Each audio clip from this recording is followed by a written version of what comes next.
alegria novamente estar aqui, agora à tarde. Eu sei que a tarde é mais difícil do que de manhã e de noite, então eu vou pedir que vocês aguentem firmes. Eu vou tratar de um assunto que para alguns reformadores era tão importante, que eu acho que se tivesse palestra todo dia sobre esse assunto, eles iam todo dia ouvir, né? Eu vou ter o privilégio de falar sobre a doutrina da justificação, e eu quero tratá-la de forma a trazer a nós um entendimento que seja sempre enriquecedor. Por quê? Eu falei de manhã uma coisa que eu quero repetir agora, antes de ler o texto sagrado. Quando a gente estuda assuntos que já são conhecidos, a gente sempre corre o risco de chover no molhado, como diz o ditado. Mas a gente não pode fugir deles. Existe uma razão pela qual algumas doutrinas, alguns aspectos da nossa fé são considerados cardeais, importantes. É porque eles sempre alimentam a alma. Então, o nosso desafio é tentar fazê-los novos de novo a quem está ouvindo. Não necessariamente nós mexermos na mensagem, mas de fazer com que essa mensagem fique evidentemente rica aos ouvidos de quem está ali para ouvir a pregação do Evangelho. Então eu vou tratar disso. É por isso que eu quero que a gente fale de um Deus presente agora, lembrando que Ele é justo juiz. Então nós vamos pensar um pouco acerca dessa doutrina, e quero convidá-lo a abrir a sua Bíblia em Romanos capítulo 3. Nós vamos ler um dos textos mais conhecidos dessa epístola e também da doutrina como um todo. Possivelmente o principal texto para fundamentarmos a doutrina da justificação, que é Romanos 3, de 21 até o 26.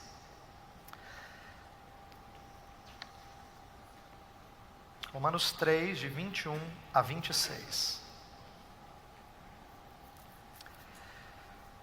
Vou ler, depois nós vamos orar, e aí vamos começar a pensar sobre esse assunto, e vou fazer uma exposição que visa trazer aplicações dessa doutrina tão preciosa. Romanos 3, a partir do verso 21, diz assim: Mas agora sem lei se manifestou a justiça de Deus, testemunhada pela lei e pelos profetas. Justiça de Deus mediante a fé em Jesus Cristo, para todos e sobre todos os que creem.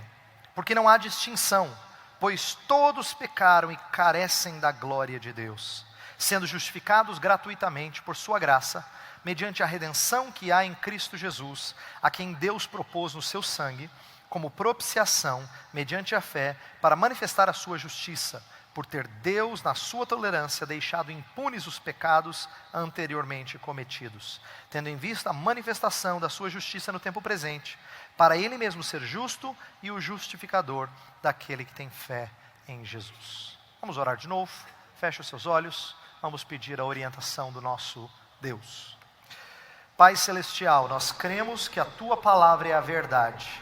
Cremos que o Teu Filho encarnou de maneira mais bela a Tua salvação, o Teu amor, e nos mostrou através da cruz e ressurreição aquilo em que devemos crer, o fundamento da nossa vida.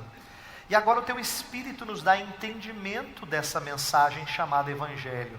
A nossa oração nessa tarde é que mais uma vez o Teu Espírito abra os nossos olhos, para que nós contemplemos as maravilhas da Tua lei, que nós aprendamos do Teu livro sagrado, e mais ainda de passagens tão lidas e tão conhecidas como essa, que a gente aprenda a beber e a sorver da riqueza da Tua santa palavra, do Teu rico Evangelho. Oramos em nome de Jesus. Amém. O protestantismo, ele nasce a partir da luta pela doutrina da justificação pela fé somente. Essa história não é desconhecida. Martinho Lutero entendia que essa doutrina era tão cardeal, tão importante, que ele a define de o artigo pelo qual a igreja fica de pé ou cai. O artigo pelo qual a igreja se sustenta ou cai. Então é por isso que desde a época da Reforma Protestante do século XVI, quando você olha para os documentos, você vai perceber uma tratativa delongada sobre a doutrina da justificação, porque ela é considerada cardeal, chave para entender a salvação que nós temos em Cristo.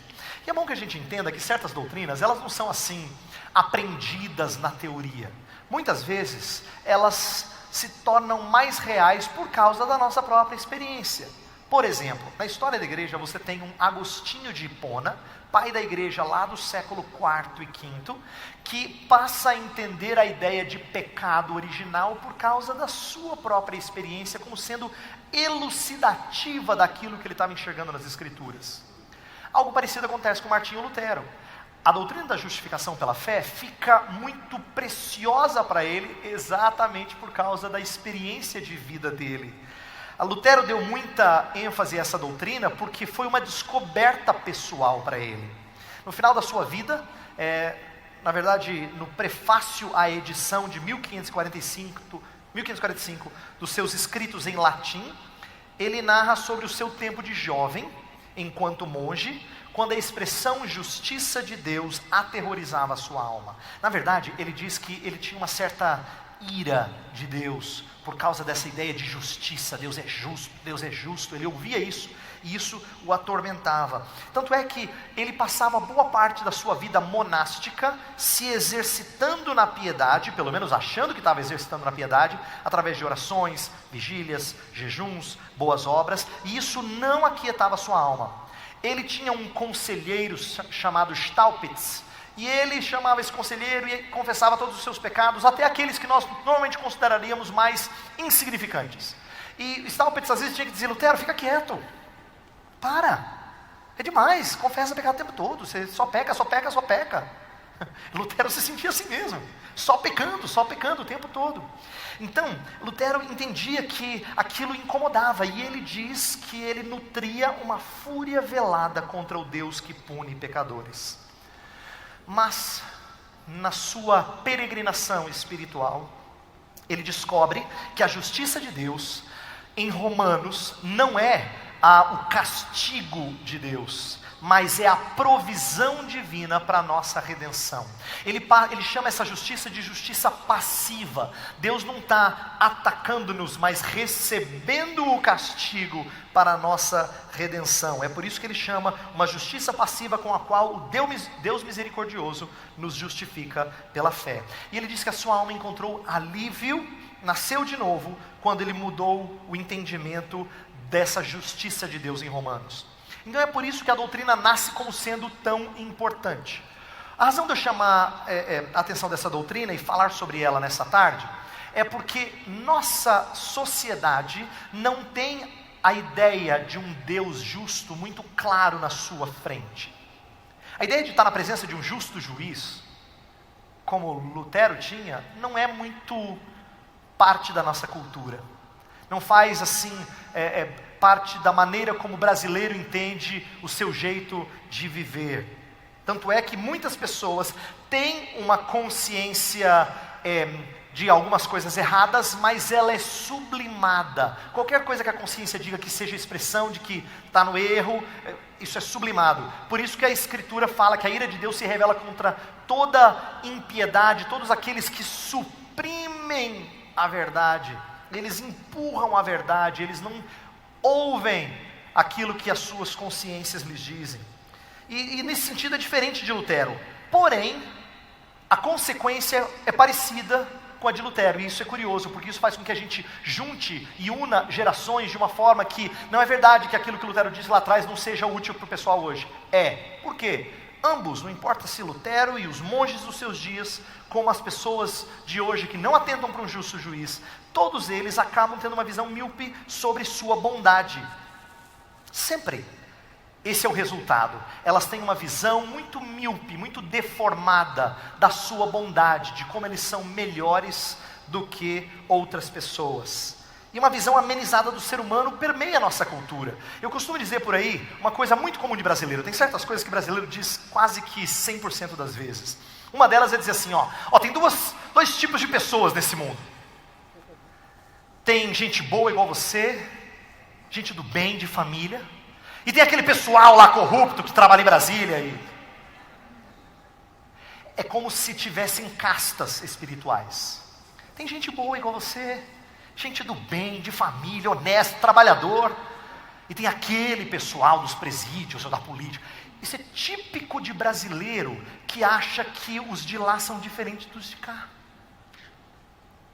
Como se tivesse duas naturezas distintas. Porque há um senso de bondade muito forte na gente. Muito forte.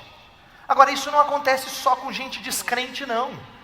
Isso acontece com gente cristã também, que às vezes não percebe. Frequentemente a gente usa linguagem de ímpio para falar certas coisas. Olha, eu fico muito feliz que se encontrou uma esposa, porque você merece, viu?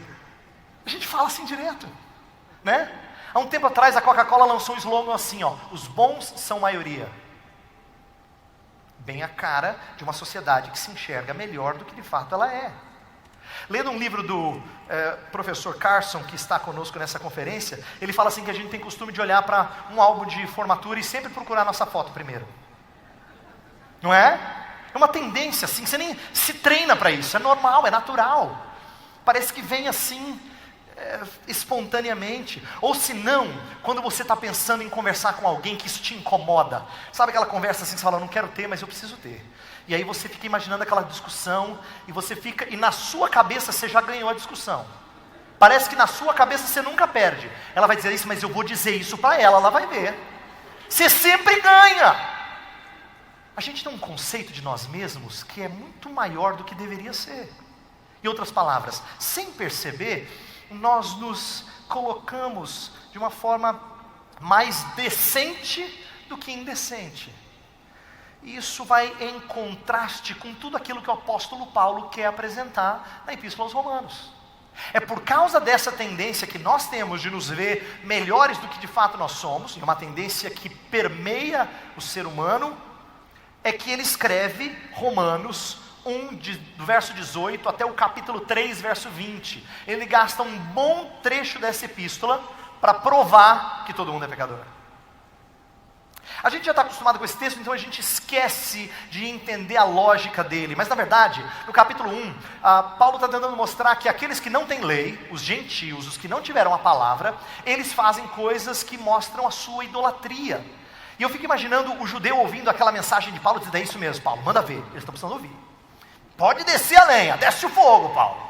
E aí no capítulo 2, Paulo inverte, porque agora ele vai falar do judeu, dizendo, vocês que têm Bíblia fazem igual. Aí o pessoal não gosta. Que aí ele começa a mostrar o pecado dos judeus, para chegar à conclusão de que todos pecaram.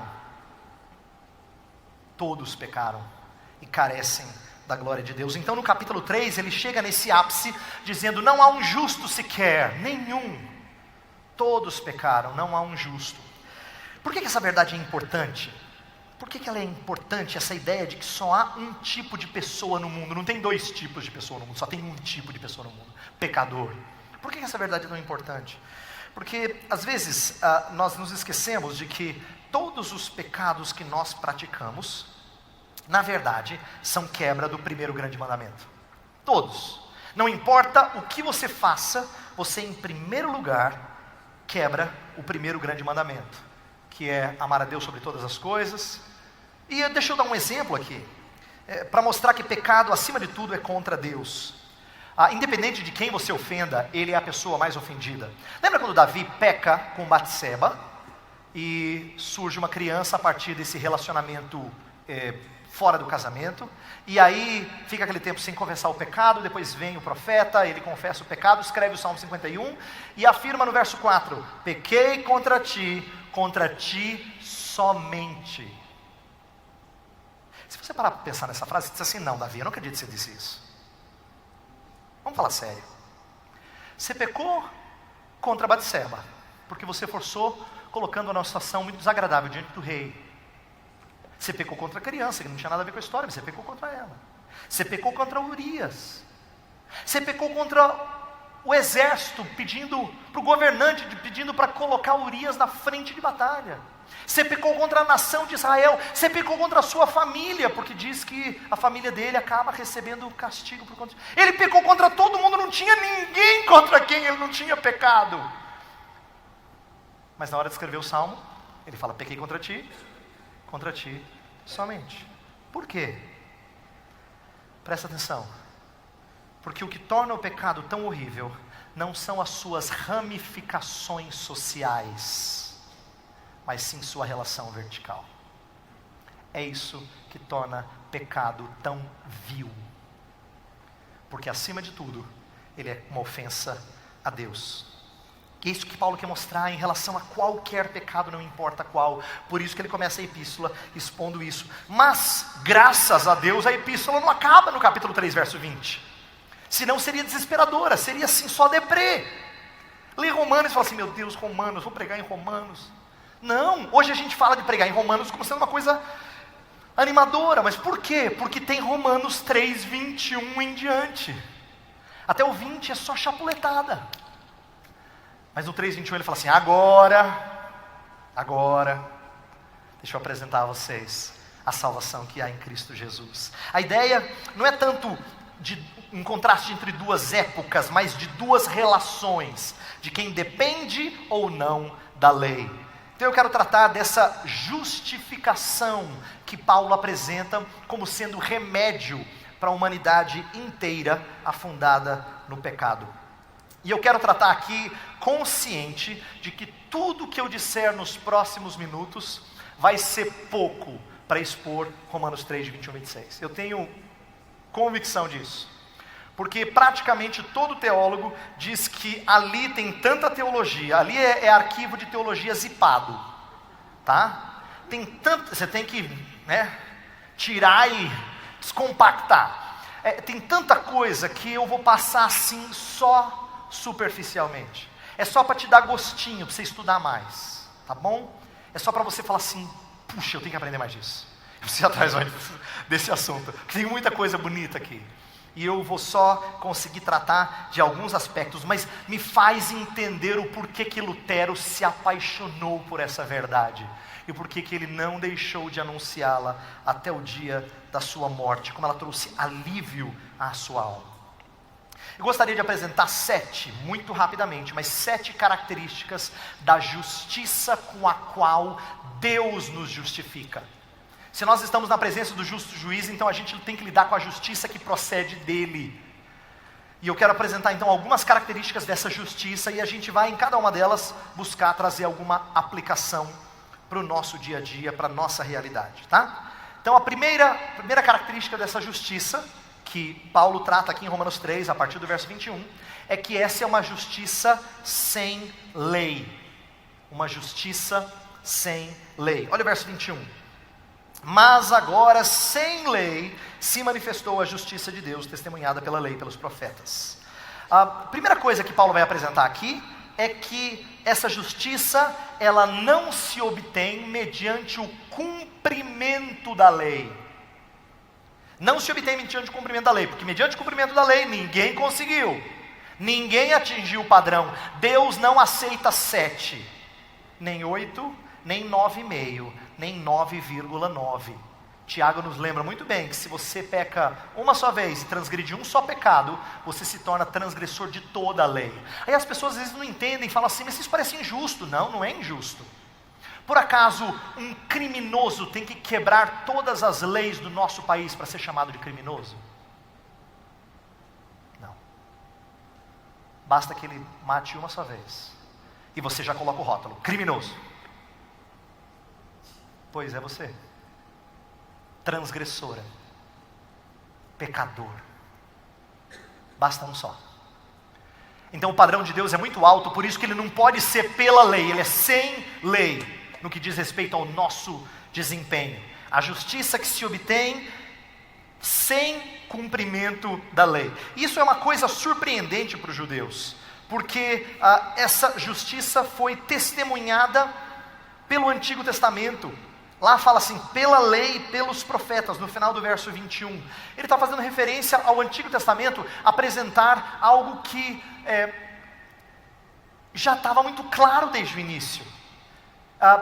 Em Gálatas 3,8 fala que Deus pré-anunciou o Evangelho a Abraão.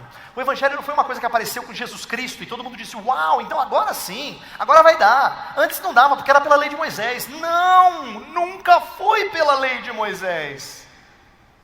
Nunca foi pela lei de Moisés.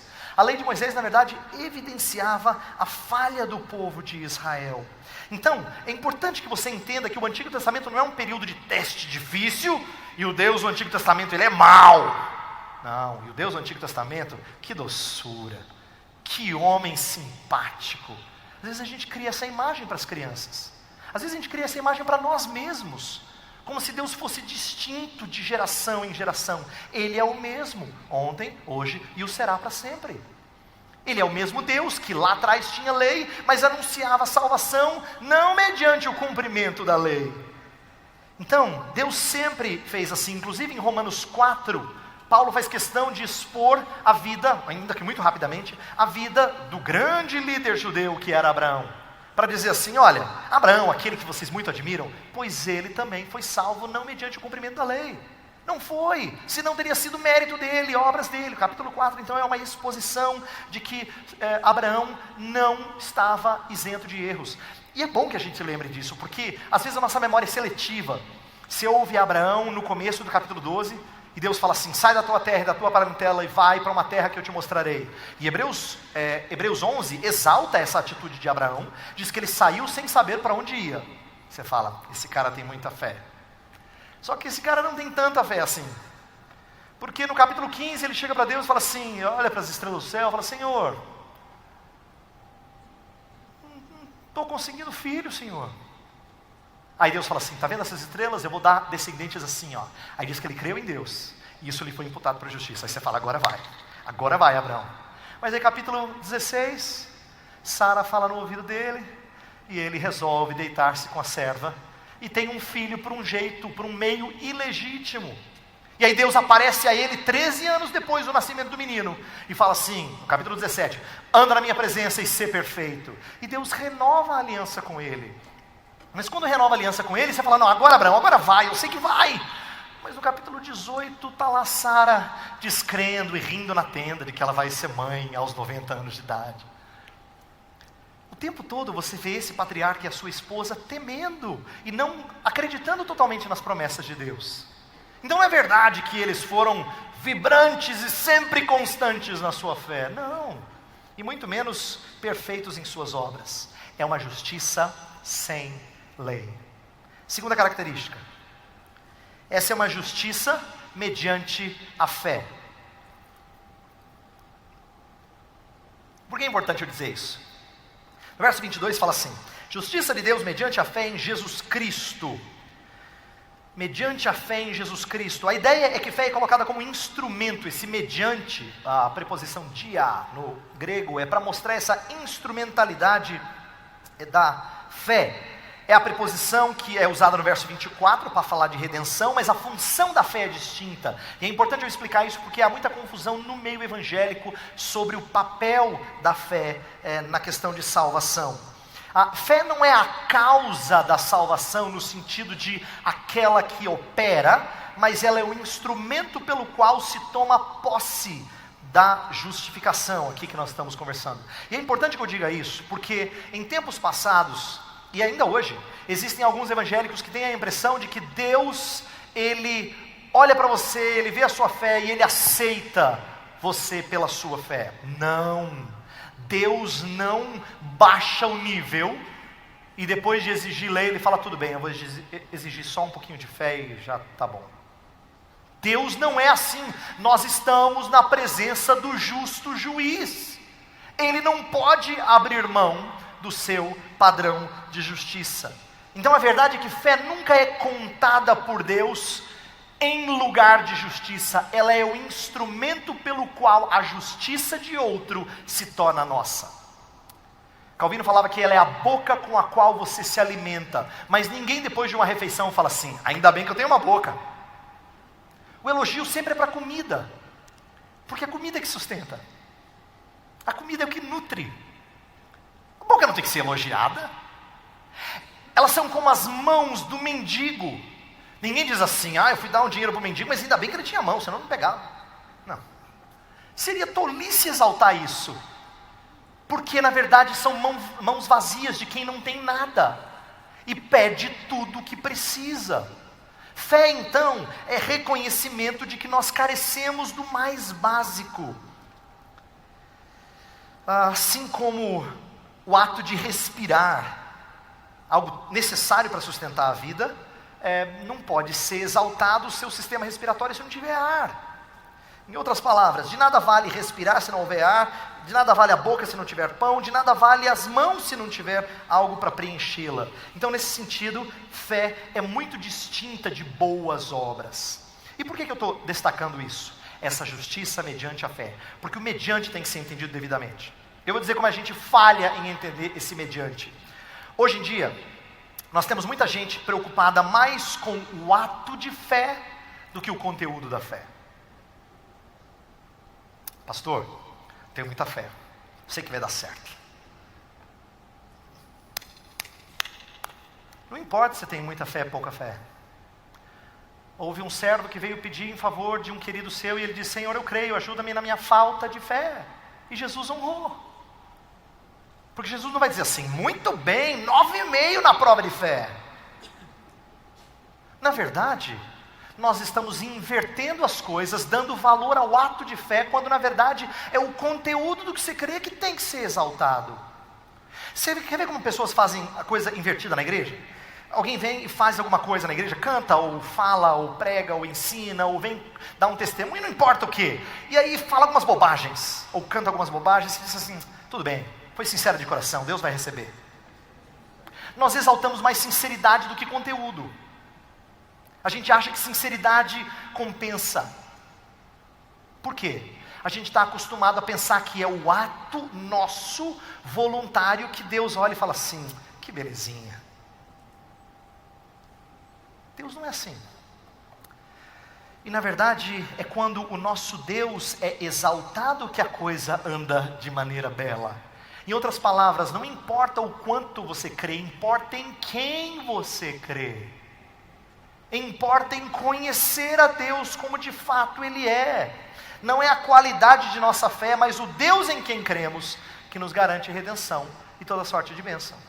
Então é uma justiça só mediante a fé. A fé não é o meritório disso tudo.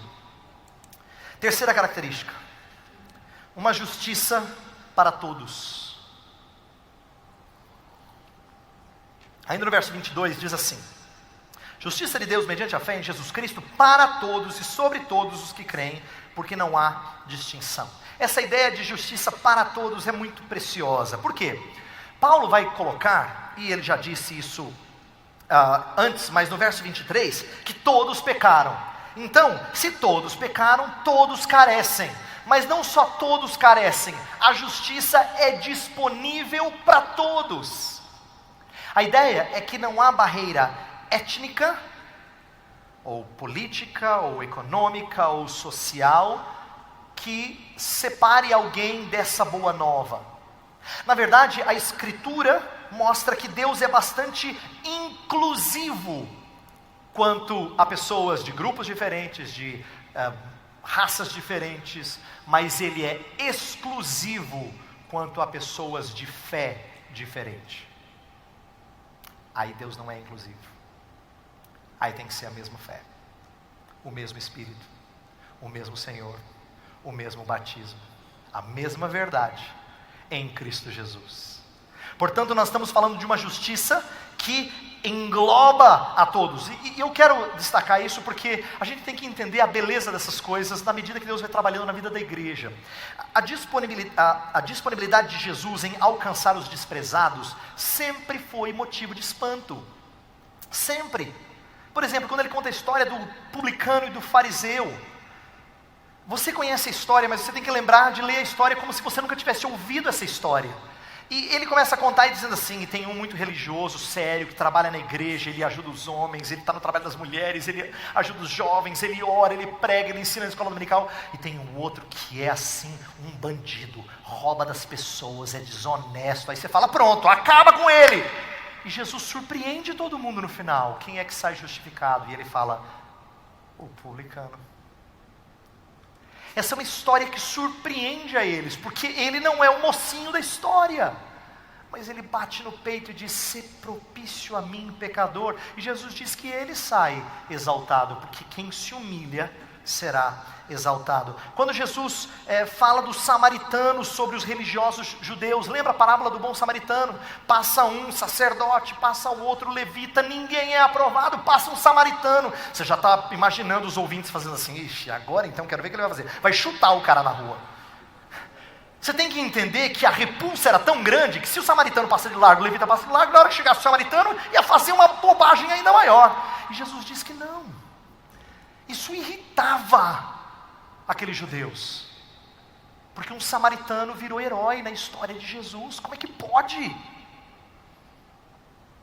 Ou senão, quando ele fala que a mulher adúltera unge os seus pés, todo mundo tenta dar pitaco dizendo que ela está fazendo errado, e ele exalta aquela mulher. Jesus sempre surpreende cuidando dos desprezados e dos fracos. A justiça de Deus sempre esteve disponível para as pessoas mais improváveis. Eu aprendi com meu pai uma coisa preciosa, de que Deus tem um gosto por porcaria. Verdade. Dá uma olhada ao redor. E se você começar a pensar na igreja de onde você vem, vamos pensar um pouquinho aqui, sério, sem gozar. Se começar a pensar as pessoas com quem você convive na igreja, tem tanta gente complicada, gente. Tanta gente difícil. Tem uns que se dizem assim: Senhor, só pela tua graça mesmo, Senhor. Mas Deus, Ele é inclusivo na sua salvação. E Ele traz pessoas de problemas diferentes, de contextos diferentes, de lares quebrados ou de ideias malucas sobre a vida, e Deus salva esses e redime esses e faz coisa linda na vida desses. Inclusive, um dos textos que mais me encanta a esse respeito está lá em Efésios 3, que diz que Deus ensina principados e potestades através da igreja. Quando eu li esse texto pela primeira vez, comecei a estudá-lo, eu falei assim: mas peraí, como assim? Deus dá aula para principados e potestades? Porque Deus faz um time de perna de pau só marcar golaço. Pensa bem, um time desse era derrotado, já era para ir para a 4ª divisão de primeira. Se a gente começar a pensar nas pessoas inteligentes que estão lá fora, mas Paulo fala assim: não foram muitos nobres desse mundo que Deus chamou. Não foram muitos sábios e entendidos. Não. Deus salvou as coisas loucas do mundo, você. As loucas do mundo, as desprezadas, as que não são nada, para que a glória fosse do técnico. A justiça de Deus é para todos, com o intuito de mostrar a grandeza da sua glória e graça. 4º ponto, é uma justiça gratuita. Verso 24 fala: sendo justificados gratuitamente por sua graça. A ideia é que Paulo, ele sabe que não custa para ele. Ele sabe que não custa nada para ele. Não adianta ele observar a lei, ele precisa entender que não há nada que ele faça que vai garantir a aprovação de Deus. Deus já olhou para você e te aprovou, não baseado no seu desempenho. E isso aqui volta a um ponto importante que o Dr. Carson falou aqui, o nosso irmão Dr. Michael Horton já escreveu nos seus livros, eu tive a oportunidade de falar sobre esses assuntos em outros lugares, e eu quero falar isso aqui agora. A importância de nós entendermos como o Evangelho alimenta o povo de Deus, dia após dia após dia. Sabe por quê? Porque a gente criou um hábito de achar que tem culto que é evangelístico. E tem culto que eu não sei o que prega, porque se não é evangelístico, é o que então? Se não prega o Evangelho, prega outra coisa. Mas, na verdade, nós precisamos entender a necessidade de ouvir o Evangelho de novo, e de novo, e de novo, e de novo. Por quê? Porque a gente tem o costume de achar que Deus nos salva e nos coloca num caminho de graça, depois Ele trata você com o rigor da lei. É por isso que você peca, e você peca de novo, e você peca de novo, e você fica frustrado consigo. E alguns crentes, tristemente, começam a parar de orar, parar de ler a Bíblia, porque eles estão incomodados, eles acham que é hipocrisia, Deus não vai ouvi-los. Então o que eles estão pensando em fazer? Estão pensando em dar uma melhorada na vida espiritual para depois conversar com Deus. Você ri, mas é assim que as pessoas em pecado raciocinam. Esse corrupto coração tem uma tendência de ir para legalismo muito facilmente. Muito facilmente. É por isso que Paulo fica tão irado com os Gálatas, mas tão irado, que ele diz assim: ó Gálatas insensatos, como é que vocês começam na graça e depois vão para a lei? Como é que vocês começam com um evangelho que é belo, que depende de Cristo, e depois vocês começam a chamar a responsa para vocês? Paulo sabia que eles estavam invertendo, eles estavam corroendo, era um outro evangelho e não era evangelho. Porque a justiça com a qual Deus nos justifica, ela é gratuita. Então, pare de pensar que Deus julga você baseado no seu desempenho. Sabe quando a coisa aperta e você fala assim: Senhor, o que eu fiz de errado? Nem sempre o seu raciocínio está certo. O reverendo Augusto falou nessa manhã uma coisa que é muito apropriada: quando a coisa aperta, você reflete. Disciplina é bom. Não porque a gente tenha que descobrir a relação de qual pecado pessoal levou a esse sofrimento seu, mas dizer assim: Senhor, eu preciso me humilhar diante do Senhor. Preciso me quebrantar diante do Senhor. Eu nunca me esqueço da frase de Charles Spurgeon, quando ele fala assim que ele agradece muito a Deus pela bênção da saúde. A saúde é uma coisa preciosa para ele. Ele ousa dizer que a saúde é a segunda maior bênção que Deus pode dar para ele. Aí você logo fica com aquela vontade de ouvir qual é a primeira. Ele fala assim: só perde para a doença. Sabe por quê? Ele fala assim: meus irmãos, ele pregando sobre isso, meus irmãos, quando eu estou doente, Deus me traz tão junto dele. Eu oro tão bem, eu me quebranto diante dele com tanta facilidade, Deus me mói, e eu me apresento a ele do jeito que eu tenho que me apresentar sempre. Que bênção é estar doente. Spurgeon. Então, nós temos que entender que essa justiça com a qual Deus nos justifica, ela é gratuita. Ela não depende do nosso desempenho. Deus não vai aprovar você baseado no seu desempenho. Você pode ser o mais crente que for, você está aquém do padrão divino. Essa justiça é mediante a graça, por sua graça. Quinto ponto, uma justiça libertadora. E aqui, no verso 24, ele usa uma palavra que nós estamos acostumados a usar, mas poucas vezes refletimos sobre a origem dela. Ele fala que é uma justiça por sua graça, mediante a redenção que há em Cristo Jesus. A palavra redenção, ela está ligada ao conceito romano de escravidão, de servidão. Então, quando ele fala redenção, ele está pensando no comércio de escravos, e de como você é libertado do jugo de escravidão, para ser livre, para ser o seu próprio dono. Naquele mundo isso era muito presente, muito forte. Então a palavra redenção, ela era preciosa para quem era escravo. Era um sonho para alguns que nunca teriam isso, e para outros uma realidade doce e preciosa. Então Paulo vai ensinar que Jesus Cristo faz exatamente isso. Ele te liberta. Ele te liberta. Mas do que ele liberta? E é aqui que muita gente errou na história da igreja. Cristo se apresenta como preço de um resgate, mas não pago ao diabo, como às vezes a gente ouviu em algumas igrejas. E na história da igreja foi ensinado que Jesus Cristo pagava para o diabo para libertar o seu povo. Não! Cristo tem que pagar o próprio Deus para ter nos libertados da condenação. É o próprio juiz que demanda esse pagamento. Nós estamos na presença do justo juiz, e o justo juiz demanda que a sua justiça seja satisfeita.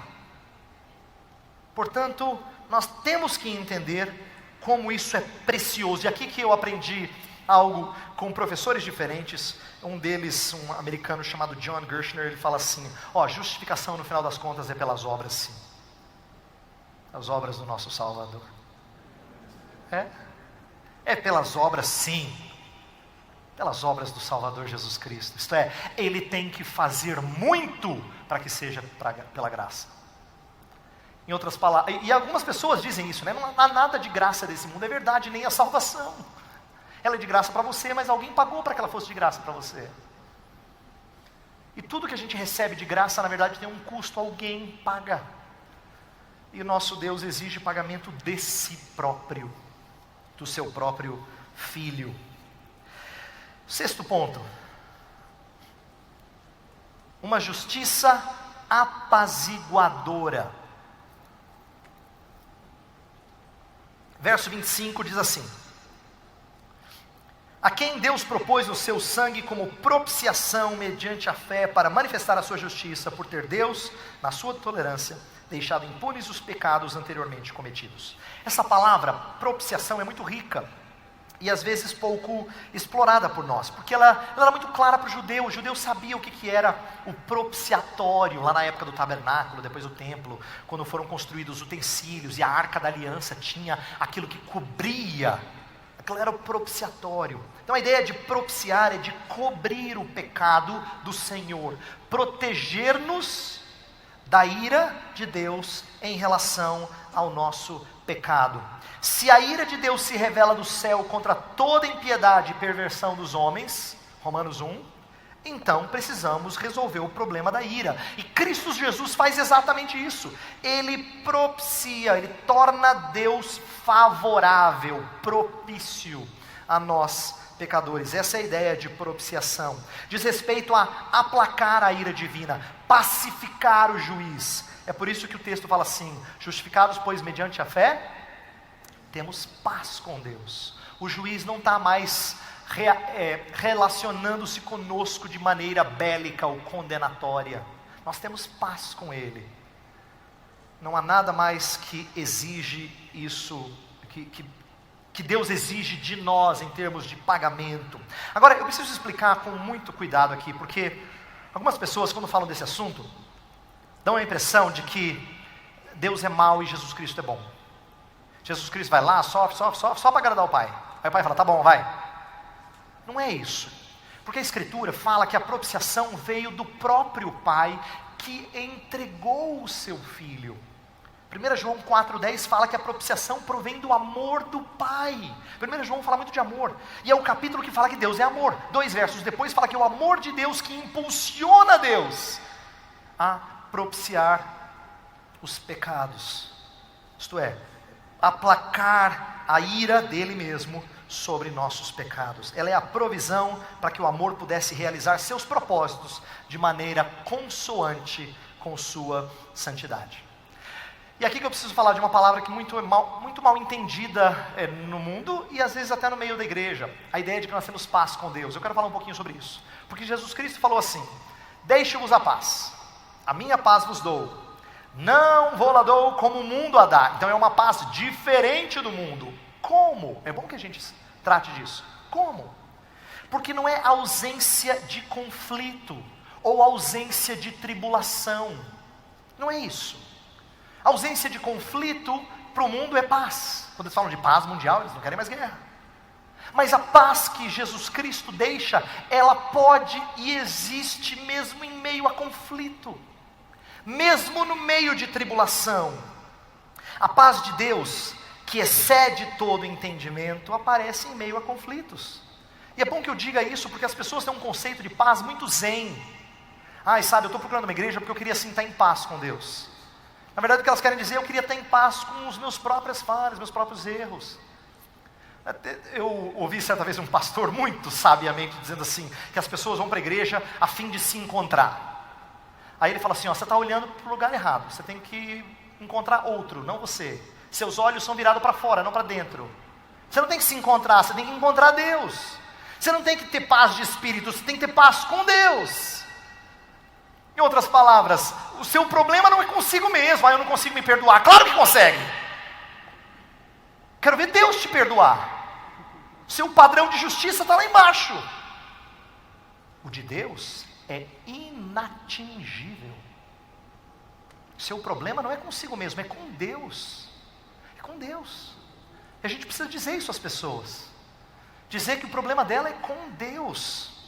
E é por isso que a gente precisa falar de uma paz que Jesus Cristo traz, que não é a ausência de preocupação com o mundo, a tal paz de espírito que o pessoal zen se orgulha em ter.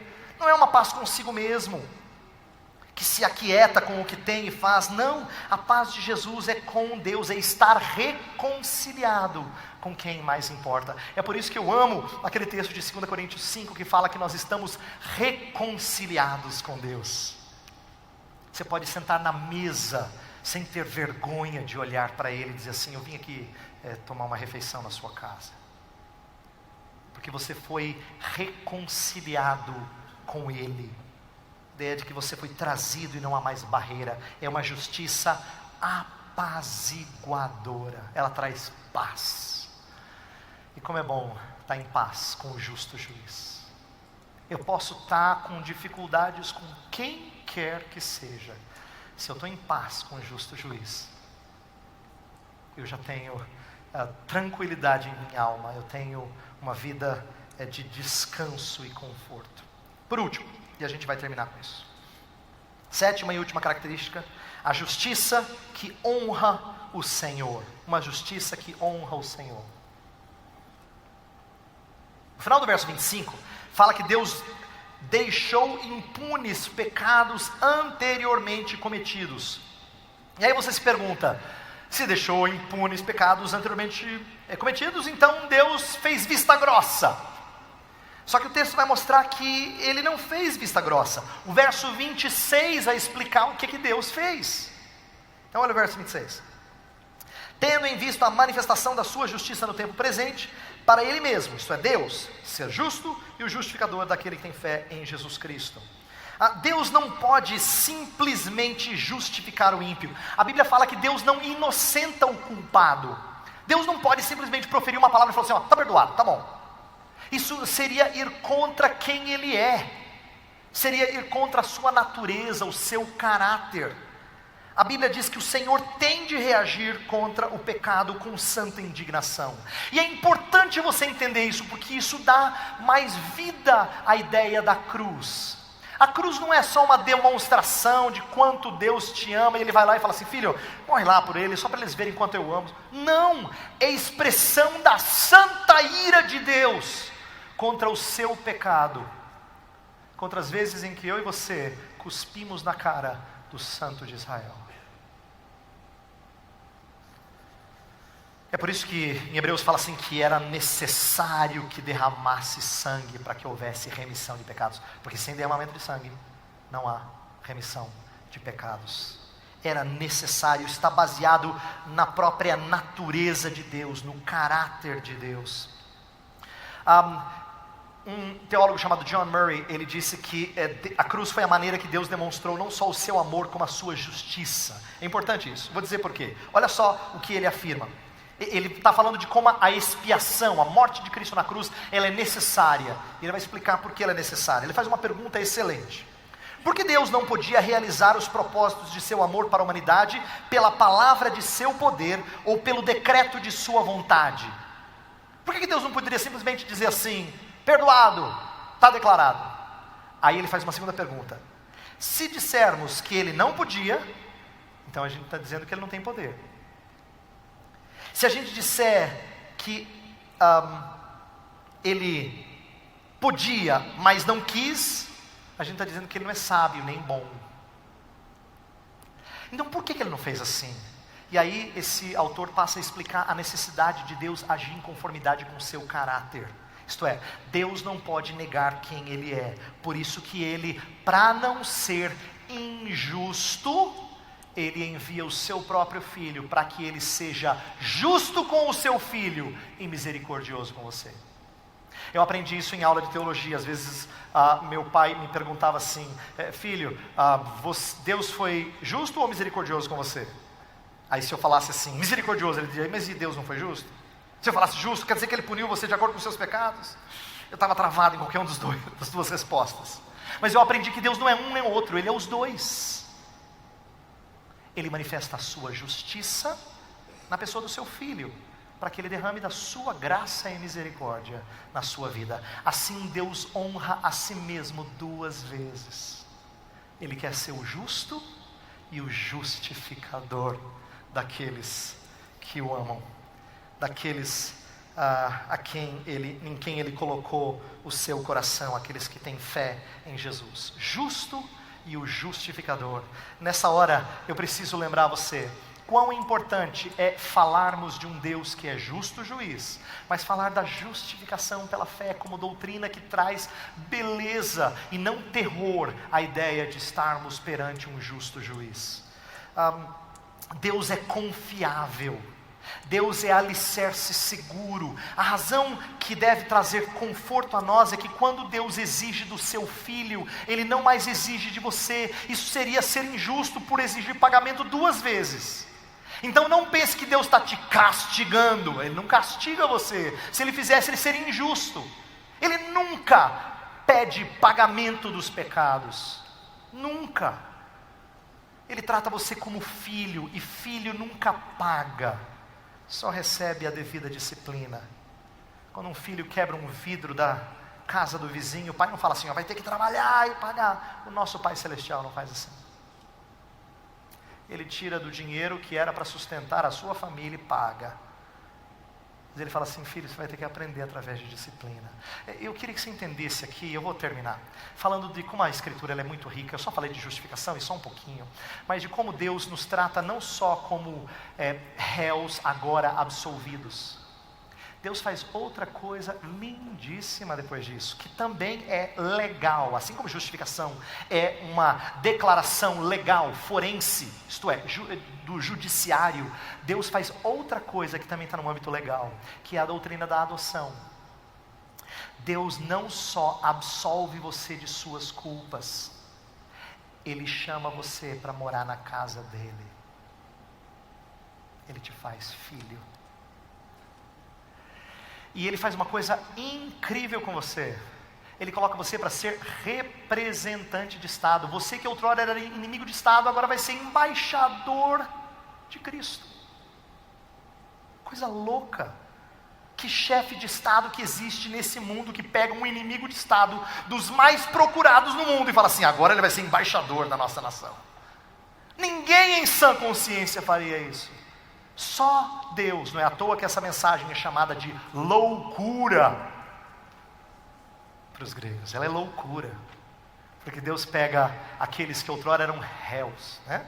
Que estavam no banco dos réus, e os faz embaixadores. E Deus não muda as regras do jogo. Uma vez que Ele justificou você, você permanece permanentemente justificado por Ele. Eu quero terminar dizendo, lembrando a você, como essa doutrina ela é rica em atributos de Deus. A justiça de Deus, ela é muito bela. Um comentarista que eu li fala que para que Deus descreva essa justiça, através da pena de Paulo, Ele tem que usar a linguagem de tribunal, a ideia de justificação, ela é forense, linguagem de tribunal, tem que usar a linguagem de mercado de escravos, a gente falou de redenção, tem que usar a linguagem do templo, propiciação, para fazer justiça à plenitude do ato da graça de Deus em Cristo Jesus. Essa doutrina é muito preciosa e eu só falei um pouquinho. A minha oração é que você olhe para ela como necessária para a sua vida sempre. E eu tenho aprendido quão importante é me alimentar dessa justiça de Cristo. Quão importante é eu ser confortado por ela. Porque o meu coração, como eu já disse, ele tem a tendência de caminhar rumo a um tratamento legalista com o meu Deus. Mas aí Deus me lembra através da sua palavra que Ele não me trata segundo o meu desempenho. Meu desempenho é pífio em relação ao padrão de Deus. Graças, porém, a Deus que Ele nos recebe em Cristo Jesus.